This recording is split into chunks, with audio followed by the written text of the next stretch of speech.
What's good, everybody? Welcome into the Midstate 48, another edition of our preseason preview shows. Along with Tom Duggan and Scott Burton with you.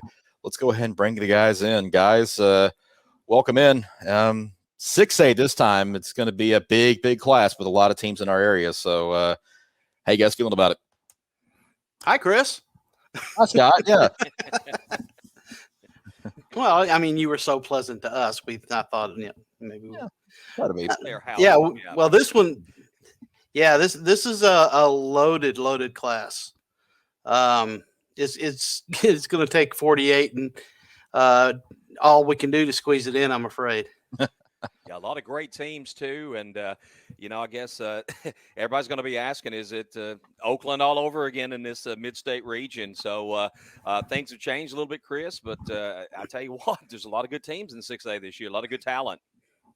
Yeah, well, let's go ahead and dive right in since there's so many teams to start with. A lot of changes in 6A with regions and realignment, a lot of that. And we start in Region 3 where you had a kind of a hodgepodge of Rutherford County teams and some other teams last year. Oakland went 15-0 and won the state championship at 6A. Riverdale was second, Warren County third, Blackman fourth. But in 2021, a year of change, and we certainly have it. Now, Murfreesboro teams going to Region 4. Lebanon is the only area team we've got that's in Region 3 this year, with kind of Shelbyville moving up from 5A. And the way this thing lines up, Coffee County, Warren County, Cookeville, they stuck around. Lebanon came over from the other region, and then Shelbyville up from 5A. Everybody else is gone. So look at the new region. And guys, it's a 5-team region, which you don't really find in 6A a lot. But this thing to me, Lebanon has an opportunity here to do some good things this year in this region.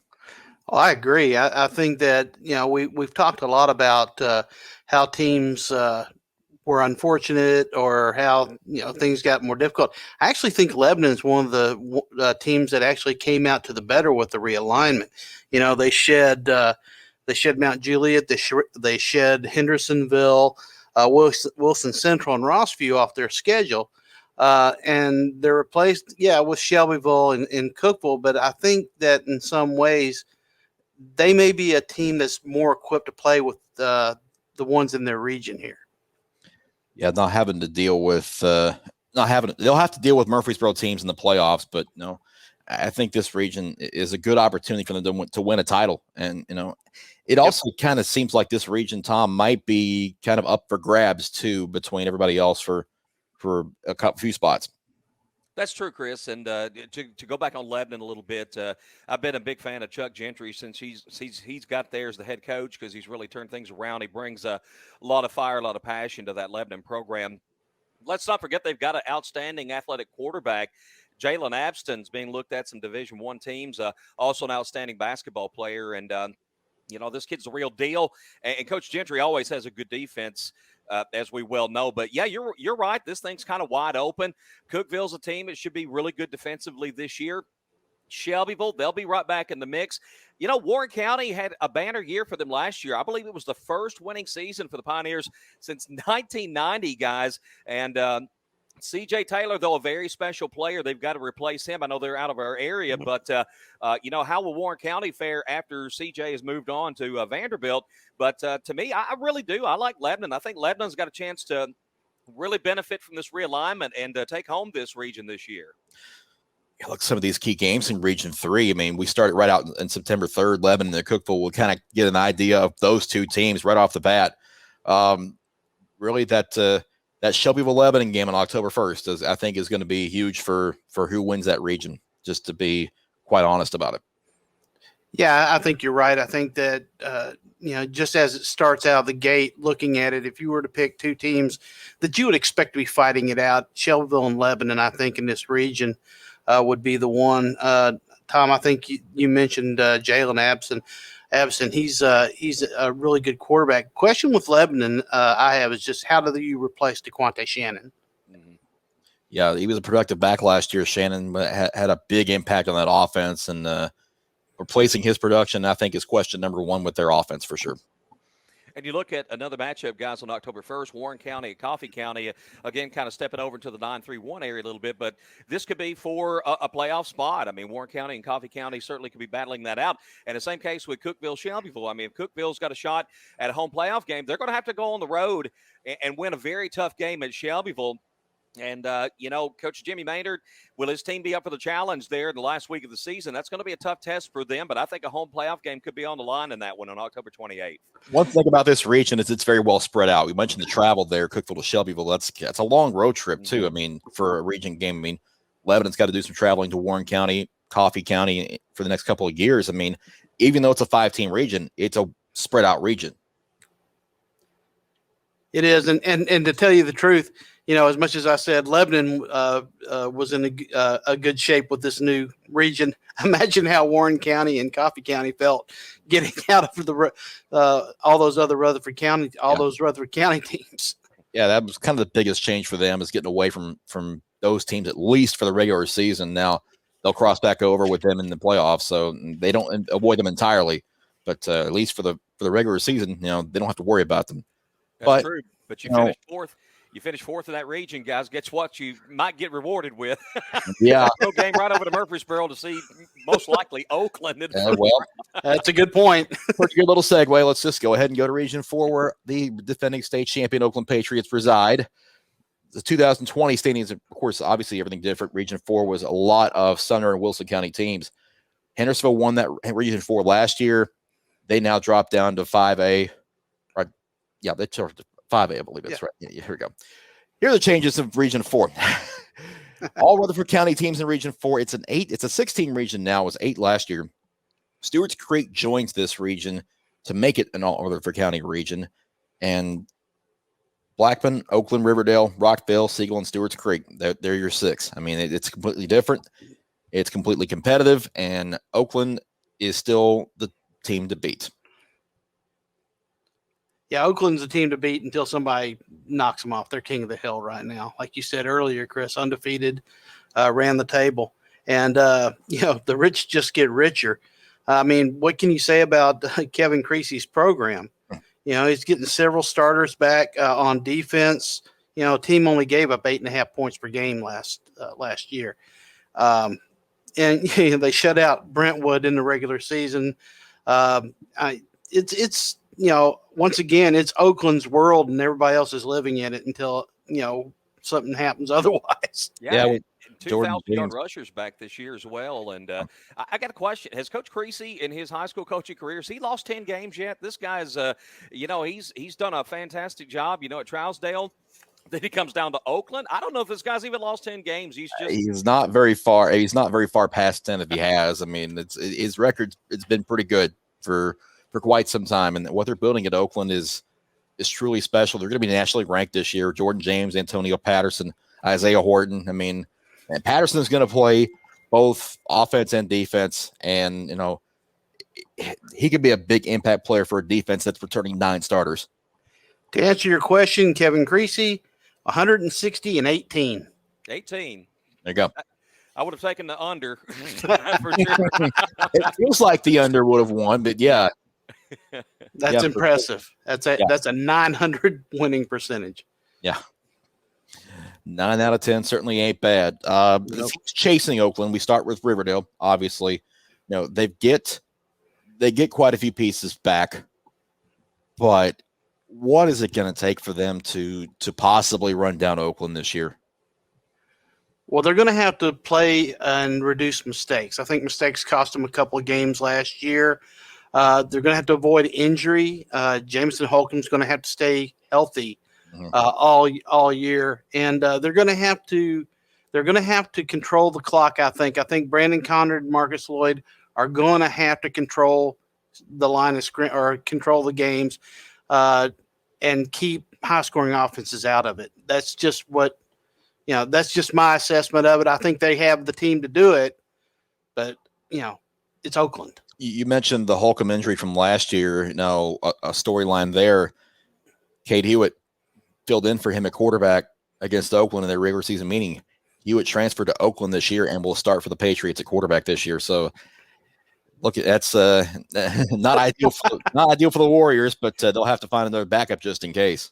Yeah, you talk about the rich getting richer. You get the quarterback from your biggest rival in Riverdale, of course, trying to track down Oakland. I think their defense is going to be a big key this year. And Coach Kreisky, he likes that side of the ball, but I got a chance to watch these guys scrimmage against Gallatin. That defense looked phenomenal, guys, but the problem, again, turnovers. They have 3 turnovers in this scrimmage by the varsity. And while Gallatin played a good physical game, Riverdale just had trouble hanging on to the football. And, playing against the Oakland, when you're playing those high-caliber games, you have to take care of the football. And I know that's something Coach Kreisky, he's going to be addressing in the rest of these practices leading up to the season opener. Yeah, so we've got their key games listed. And September 3rd, I'm going to bring that up right now because their game at Blackman, the region opener, Blackman may be the biggest wild card in this region because Chandler Tygard and his high-powered offense, his fast-paced offense, is something a lot of these teams have not seen before. They're going to be dealing with it for the first time. It's a wild card in every sense of the word just because of what type of speed they want to run in. They call it blazing fast for a reason. Yeah, it's going to be interesting how quickly that his players adapt to that too. Not only is it going to be new for the defenders, it's going to be new for the offense as well. You're right, Chris. You really don't know. We really don't know what we're going to see out of Blackman until we see it on the field, honestly. And again, seeing these guys playing in a scrimmage, did get a chance to see Jack Reisner, the quarterback that they've got coming in. They're very excited about him. He had a minor injury that particular day, and you kind of wonder how much has that set this offense back because, as you mentioned, Coach Tygard, he wants to go, and you want to have your quarterback out there. Now, that said, they look pretty good, with the backup quarterback out there playing, they're able to go, but still, you got the feeling they're not quite where Coach Tygard wants them to be. It's not the regular season, I know, but how long will it take this offense to get up to speed? Guys, from what I saw, if they can really get that thing humming, this Blackman team, Chris, I think you call them a wild card. I think they're very much that in this Region 4-6A, race for playoff spots. Yeah, and the newcomer to this region, Stewart's Creek, gets Blackman on September 17th, and they're hungry. They had a big disappointment last year. They were ready to play for a region title. COVID knocked them out of that game and the playoffs. So, the Red Hawks are back looking to try to make some noise in a new region and trying to get a little bit of redemption from last season as well. Yeah, they lived every team's worst nightmare last year, and then when they woke up, they found themselves in Oakland's region. I mean, you talk about waking up to a nightmare. But Coach Cadell, we spoke to him, and he is really confident in this team. He knows that he's got a great group of seniors. It's going to be exciting. He's excited to see who is going to step up. I think that's going to be the case. This team, I think, is poised to do some good things in this region. A lot of it is just dependent where they go is going to be dependent on themselves and kind of dependent on how Blackman fares. And let's not forget the 2 teams that are going to be chasing those playoff spots in Rockville and Siegel. I mean, they're younger teams. They're trying to get back. In Rockville's case, they're trying to get to the playoffs for the first time, and Siegel hasn't been there in a few years. So, is there anything that these 2 teams can do to possibly bump into the top 4? We know Coach Rick Rice at Rockville. I think a lot of people are looking at them as maybe another bottom feeder in this region, but he likes this team. He likes what he's got. He's liked the progress that's been made, and he feels like this is a team that's going to challenge for one of those those 4 playoff spots. You mentioned Siegel; they're kind of in that same boat. They want to get back into playoff prominence. They've kind of been the left out team there in Murfreesboro, but Siegel maybe with a bit of a chip on their shoulder, wanting to prove themselves as well. So, guys, I could see a pretty good battle here for playoff spots 3 and 4 when you throw Blackman into the mix. When you start talking about Stewart's Creek, Rockvale, and how they feel, then Siegel trying to kind of bounce back into that race as well. Yeah. I think that Rockvale is not too far off. They may not be there this year, but I think that their offense continues to grow. They've got some talented players there. Siegel, in all honesty, they've just got to get better offensively, defensively, just on all sides of the ball. And it's not out of the realm of possibility. They're just in a very, very tough region if you have growing pains. Yep. Yeah, it's not easy with these teams, especially the way they beat up each other. October 15th, Riverdale at Oakland. That's the game for the region and Battle of the Borough. So to look forward to for both sides. And Riverdale kept that game close for the most part last year. They just couldn't do anything offensively with Holcomb out. So wonder if a healthy team could maybe make a difference in that game this year and keep it within reason. Well, guys, again, seeing Riverdale up close, the defense looked good. I mean, the defense to me looked midseason form. You got Elijah Herring out there. You got his brother Caleb Herring out there, and those guys are all over the field. I mean, they're quick. They were living in the backfield against Gallatin. So, to me, if the offense can make the strides, can take care of the football, there's some good athletes out there. If Holcomb stays healthy, he has a good campaign. It's going to be tough, of course, going to Oakland, winning that game, and it's such a big rivalry. But don't count Riverdale out. They've got a good shot, I think, to at least keep that game close. And if their defense plays well enough, and again, the offense does what they have to do, they've got a chance maybe to pull an upset there. Yeah, if they can protect the ball, I mean, they've got a couple of huge tight ends out there that will help Holcomb keep that offense balanced. I think if they can do that, they stand a good chance. Yep. Well, that region obviously always has intrigue just because of everybody trying to chase Oakland, and the teams trying to jockey for playoff position. So we'll keep up with Region 4 this year for sure for a lot of reasons.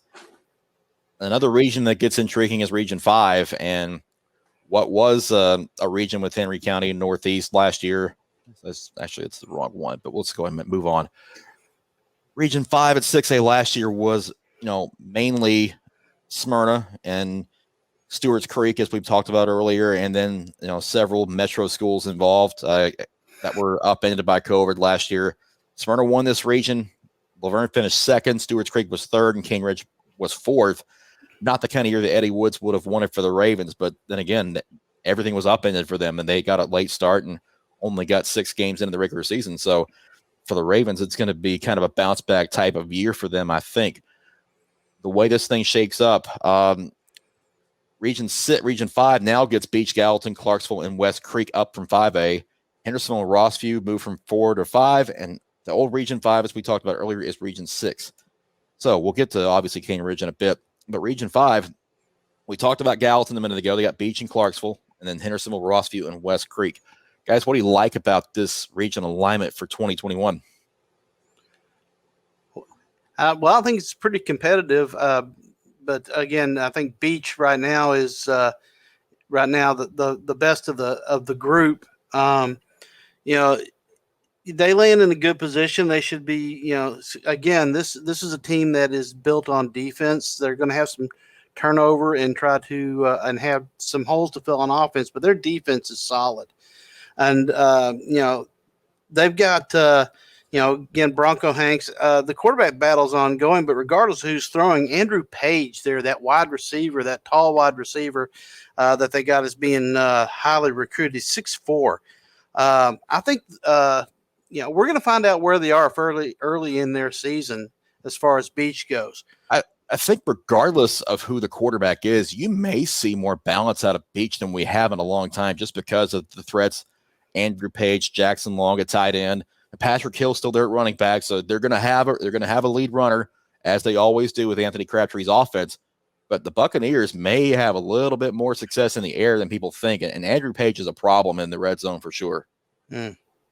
Guys, I love Bronco Hanks. You mentioned him, Scott, but kid that had 102 tackles last year, all-region, all-state. I mean, he's back, and tremendous football players, just one of those guys that goes out there and gives it his all on Friday night. And I'm always the guy looking at the defensive side of the ball and who's that player that can be special. And Hanks is one of those. He's one of those guys that'll make your defense special for that Beach team.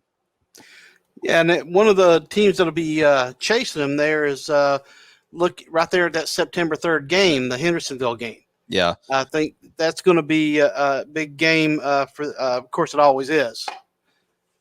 Yeah, you get the battle for Drakes Creek, or battle for Shackle Island, whatever they want to call it over there. It's a huge game, crosstown rivalry. I mean, one of my favorite names in the entire area, Ellis returns for Hendersonville. The same name, so nice. They named him twice. Yep.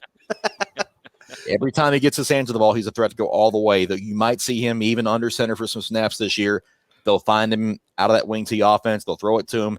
Don't kick to him, but some teams probably will. But special teams, he's an impact player, and on defense as well. I mean, he's one of those players that we could be talking about in the Mr. Football conversation in 6A if he has a big enough year. Oh, yeah, I agree with you, Chris. This kid does everything. I think he even cooks hamburgers at halftime. I mean, he just does everything. But I tell you, they've got a wide receiver there that I think is good. He plays corner and wide receiver, Jameson Wharton. He's got track speed, and he's 6'2". And I think that if Luke Manning can spread the ball out, he's going to get opportunities there. This team could make a run at Beach this year. It's just right now they've got to get they just got to cut down on it. It's a lot of what Riverdale had. Cut down on mistakes. Yep. And I want to go back again, and I know you talked about Ellis quite a bit on the offensive side of the ball. Region 4 6A Player of the Year, a couple of All-State nods. But let's again go to the defensive side of the ball. What he's able to do there: 56 tackles, 5 interceptions at free safety last year. So a threat on both sides of the ball, and he's going to be a guy who's going to step up on both sides of the football. And he makes Hendersonville a threat just as a leader, being able to do all the things that he does. Yeah. This part of the bracket is going to love life, I think, in the playoffs, because they're going to have some opportunities to make a run. Whoever gets out of it has a real chance to maybe even get to the semifinals or further, even for that matter. Gallatin, I think we talked about. You went out and saw them, Gallatin, Tom. They had kind of a rough year last year, especially at home. They won one game at home last year, which is very unlike the Green Wave teams of past years. And now, I know Chad Watson is not happy about last year's results, but he seems like he feels like he's got a good team to come up and challenge these teams. Your thoughts about them? I love the enthusiasm. This team just they brought it against Riverdale, and I mean they came out there. They were not overwhelmed. They were not intimidated. That defense played exceptionally well, and again, they said Riverdale had some good field position at times just because their defense was good enough to stop Gallatin. But, at the end of the day, Gallatin's defense was able to step up and stop Riverdale. I think the Riverdale varsity got only one score against them. One thing I think is maybe still a concern for Coach Watson, he was still trying out the quarterback spot, still trying to find that leader under center. I don't think he's quite convinced he's got his one guy as of yet. But now that offense, if he could get it going, I really liked what I saw from that defense. And I think this is a team that Beach and Hendersonville better watch out for if they do get that offense up and running. Yeah. The Gallatin, their traditional rival, Hendersonville, on the 17th of September will be a big night for them if they want to try to maybe fight for a home playoff game. We haven't talked about the Clarksville teams in this region yet. We've got West Creek, Rossview, and Clarksville in it. Scott, you saw Clarksville. Now, what are your thoughts on Isaac Shelby's team? Well, this team is extremely talented. They had a rough offseason. It really hadn't been kind. They lost a talented young man, and Julian LaFortune, who was shot and killed. And then they've lost their quarterback to a shoulder injury. I'm not sure if it's season ending or if he's just out for the time being. I'm trying to effort that to see what I can find out there. That being said, this team has a lot to play for.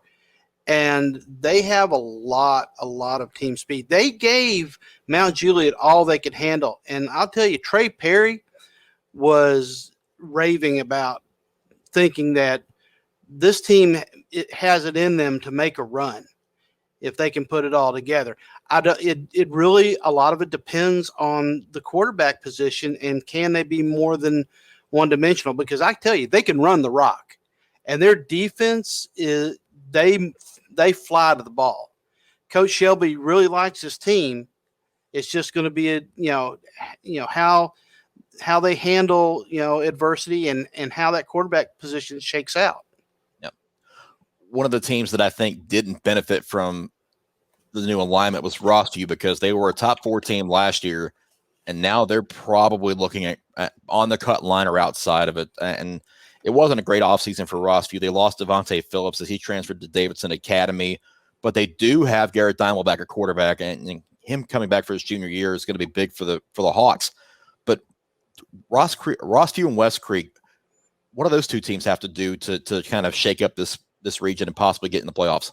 Well, it's going to be tough for them, in my opinion. Rossview, I think only 8 or 9 seniors on that team. They're going to be pretty young this year, and like you said, I don't think realignment did them a whole lot of favors. And likewise, when you look at West Creek, this is going to be a junior-oriented football team, and they got a pretty good young man coming back at quarterback in Caden Pace. Real strong arm on this young man. But the youth, that's the one thing you worry about when you've got teams in your region like Beach and Hendersonville that are so experienced and so good, and Gallatin really showing up strong in the preseason. I think the youth of West Creek and Rossview may hurt them this year, but guys, these may be teams to look at next year as being stronger contenders in this 5-6A race. I agree with you, especially with West Creek. We were out there at their scrimmage against Greenbrier, and there is some talent on that team.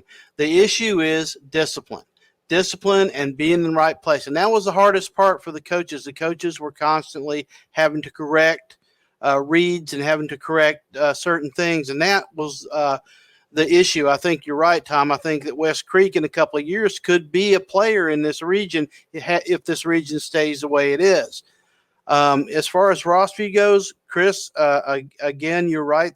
Garrett Demel, he is a quarterback that looks the part. He actually played well against Lipscomb Academy last year. But, and they've got a lot of speed at wide receiver. But, a lot of it's new faces and new places, and losing that running back is huge. Yep.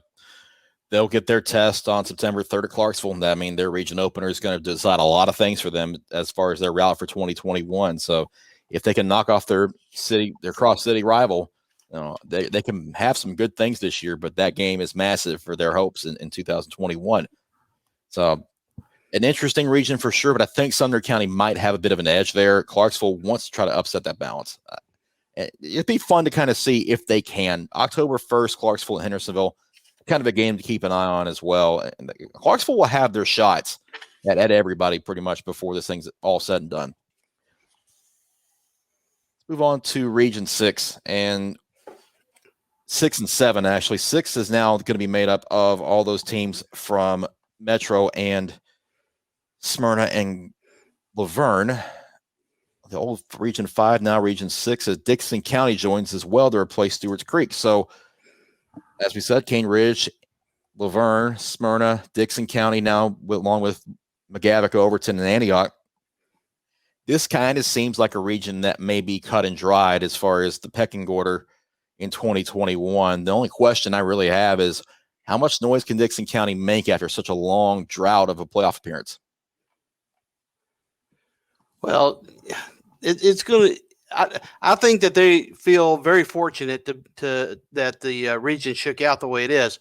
On the other hand, they're very young, especially at key positions. So they're going to have to get their line situation straightened out.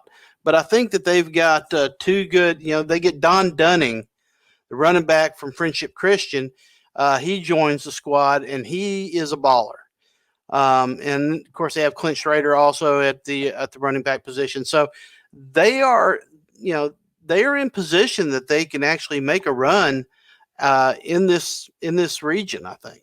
And they got a good quarterback that's came in midway through last season. Colby Lambert, 6'4", 205, and did not get a chance to play. Run the scout team last year, but they like his intangibles.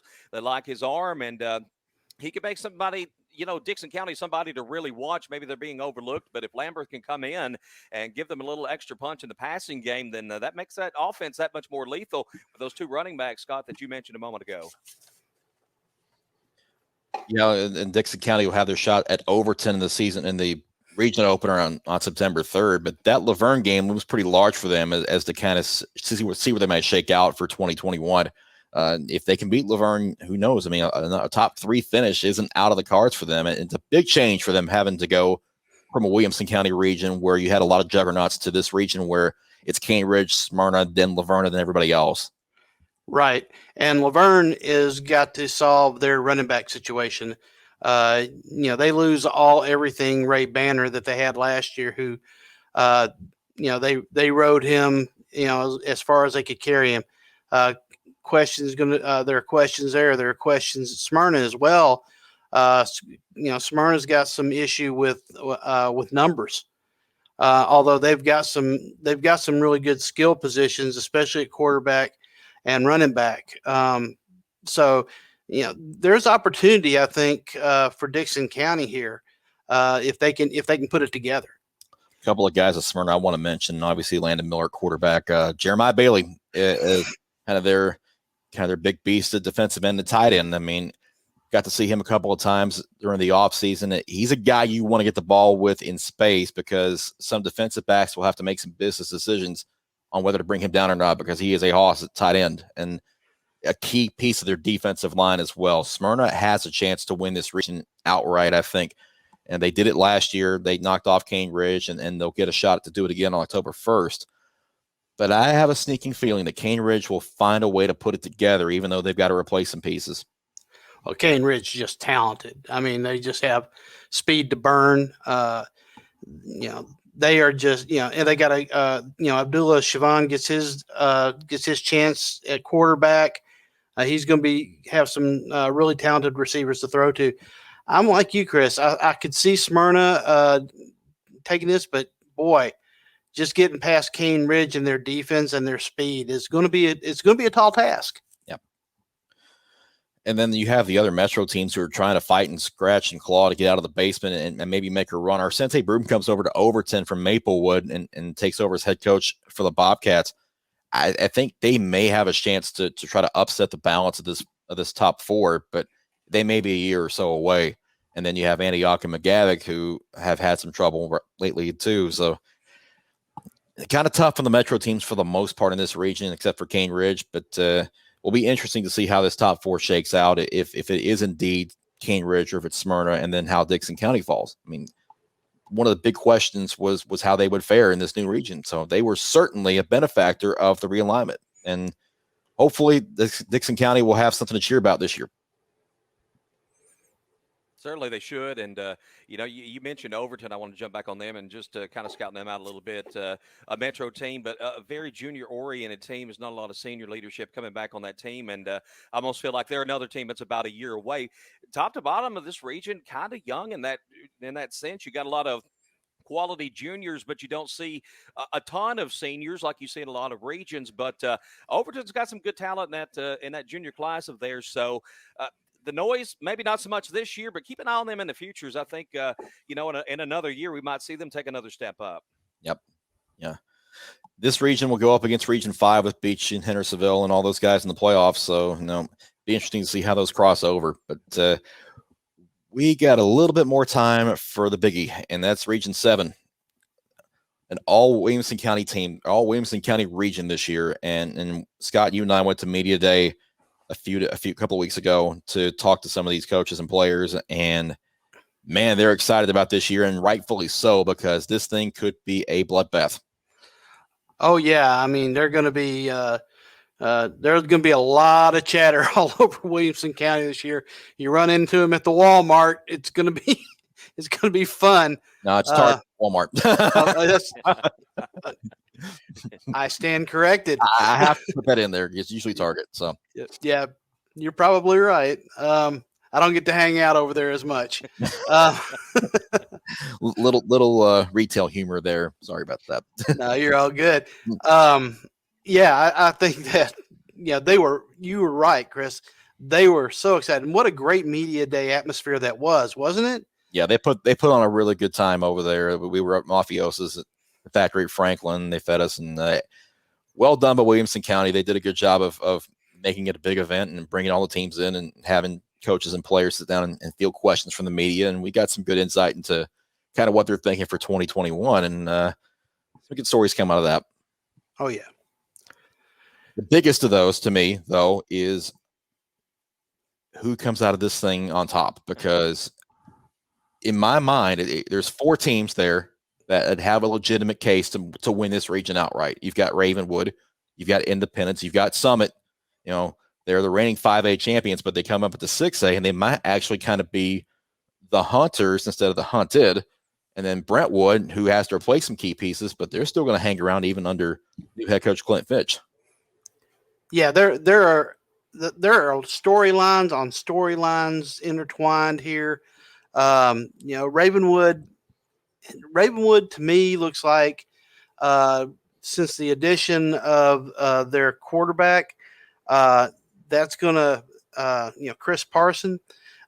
That answered a huge question about the Ravenwood team.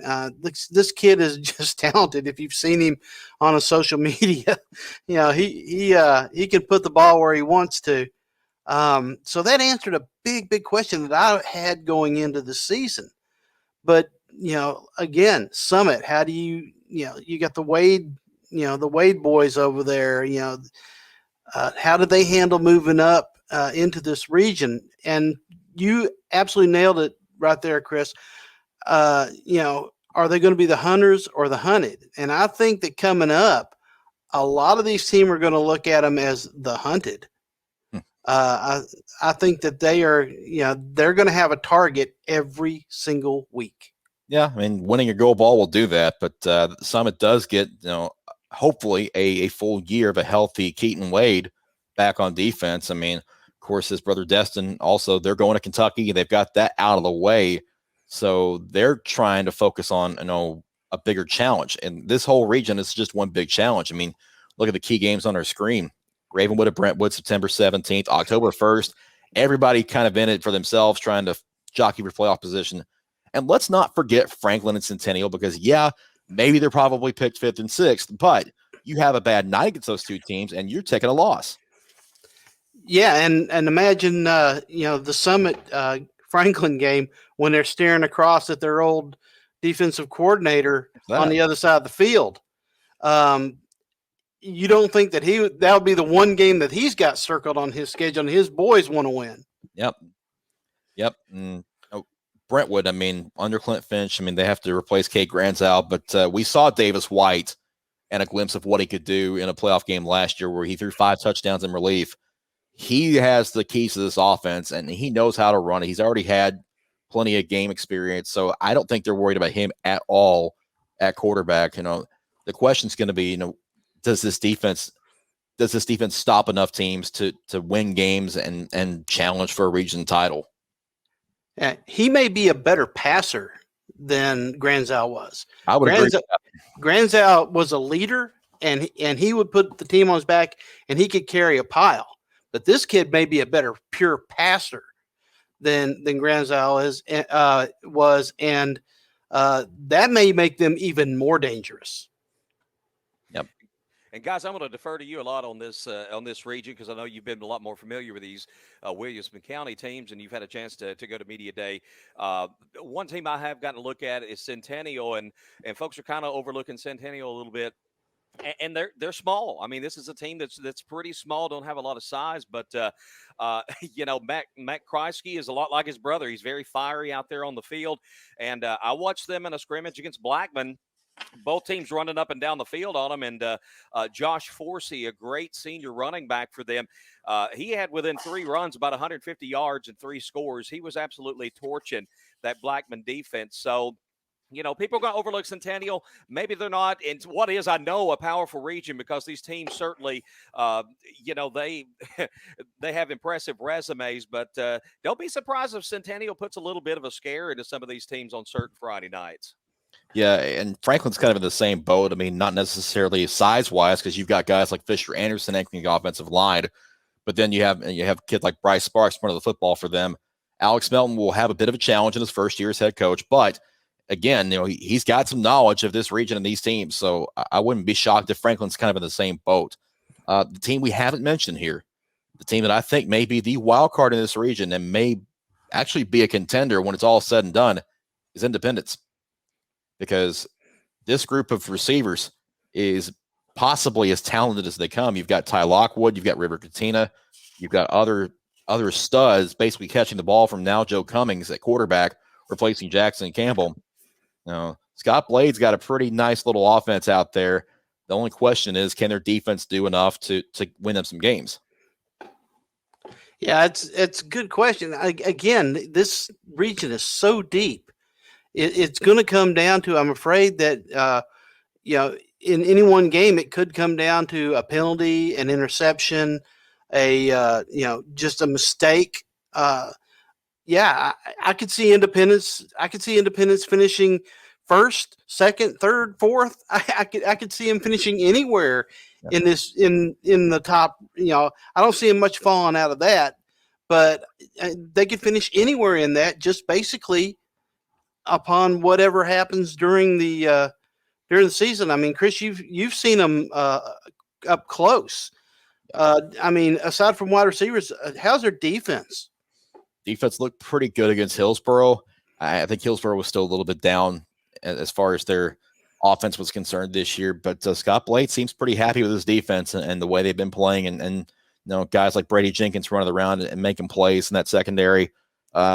It could be a really talented defense when it's all said and done. I mean, we can't sleep on Independence at all. I mean, maybe they're not being talked about as a favorite this region, but they kind of should be.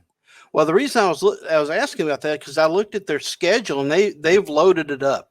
Yeah. CPA, Lipscomb Academy, JP2, East Nashville, Page. I mean, those are some pretty high-powered offenses, and it looks like Coach Blade is gearing them up for the offenses that they're going to see in their region games.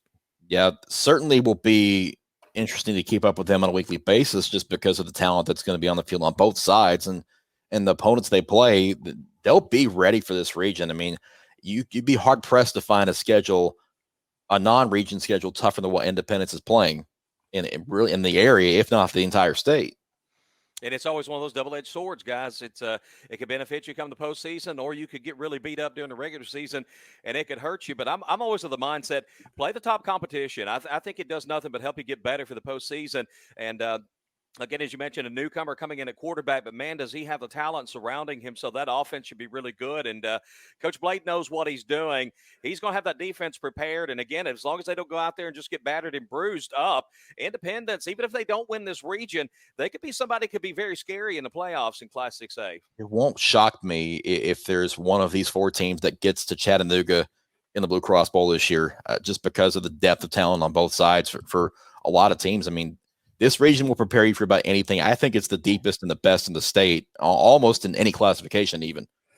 Yeah, and going back to looking at Summit, Chris, their defense is going to be the key, I think, in this. I mean, you got Brady Pierce coming back. Hopefully Keaton Wade stays healthy. They've got a lot of players coming back on that defense, and they're going to need it. You look at their schedule, and they've got 5 home games in a row, including a home game against Ravenwood and then Independence back to back. Yep, there are no off nights in Region 7. There just aren't, and Summit's going to learn that pretty quickly. But I would expect Brian Coleman's bunch to be right in the mix right there at the end. It's a fun region to have just because of the talent that's in it, the rivalries that are in it, and basically the intensity that's going to be in it every single week. And we could be seeing one of these teams in Chattanooga very easily. Oh, absolutely. So Class 6A is a beast. I mean, there's a lot of good players, a lot of good teams in this area. It's the biggest we have as far as the number of teams we cover. So certainly we'll see a lot of them. And when we get started on August 20th, it's going to be a fun ride. Yeah, absolutely will. And, of course, we don't address East and West Tennessee as much, but a lot of the Memphis teams didn't even have an opportunity to play last year due to COVID. So how will they bounce back? So a lot of players missed a whole year of football. So, how will that affect some of the power teams out of West Tennessee? And, of course, you can't mention East Tennessee and not mention Maryville because they're always a state contender, guys. So you keep your eyes as we watch a lot of very, very good football teams. I think Middle Tennessee is going to be well represented this year in the playoffs. But, you always keep your eye out on Memphis because there's always somebody, a Whitehaven or somebody that's going to surprise you, but also Maryville on the east side. Yeah, we're near the end of the time, but I want to pose this question to you guys. With Memphis sitting out a year, do you think it hurts them just from an on-field standpoint? Do you think they might be a year behind as far as just having that experience on the field? That's a really good question. I think it's going to be dependent upon the individual teams, quite frankly, because your underclassmen, all they got to do was practice and hit each other.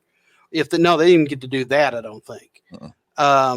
So all they got to do was practice and scheme. But if you've got seniors that have been played before, now you're talking about guys who are just going to go out there and be appreciative. I think we talked about this in a previous episode, of being appreciative of being able to get out there and actually play, and they're going to play hard. Yeah, I agree they're going to go out and play hard, but I think it absolutely hurts them to miss a year of football. And I'll use an example. Just think of the growth between a freshman and a sophomore year. And I've heard a lot of coaches say the growth between a sophomore and a junior year is probably the biggest development for a high school player. And then you still got to think about a junior going up to his senior year, missing that whole junior year football. They're going to be certainly passionate to go out and play, but nothing can replicate what they've lost on the field in terms of practice and even game experience. I think it's a big loss for all those teams. Yeah, it will be interesting to see, how they fare when they match up with Region 7 in the postseason, because, those Williamson County teams that have to either go out there or host a team coming in, it's a wild card for sure. Yeah, Tom, you make a good point.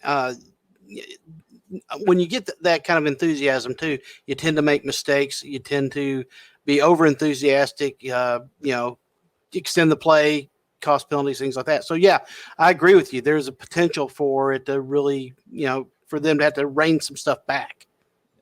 Absolutely.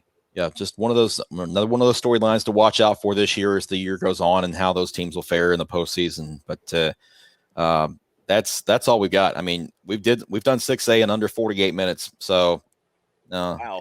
we're closing in on the regular season little by little. Yep. Folks, thanks for joining us. For Scott Burton, Tom Duggan, I'm Chris Brooks. Keep it with 615 Preps. We'll get you through and get you ready for Friday night in 48 minutes or less. Ring that bell.